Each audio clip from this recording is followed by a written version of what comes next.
salutare prima. Fatti salutare prima. Bacio per l'amica Lina da Torre Annunziata. Ben risvegliata Lina, eh? Dimmi.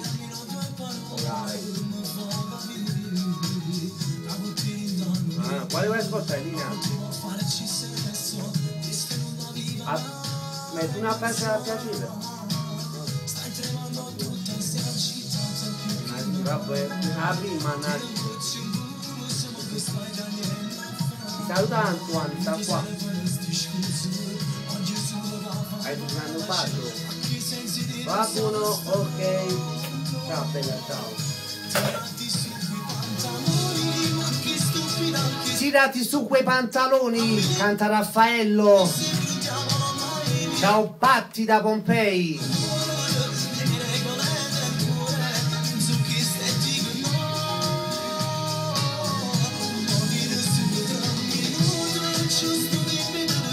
Bacio agli amici di Facebook, ciao ragazzi.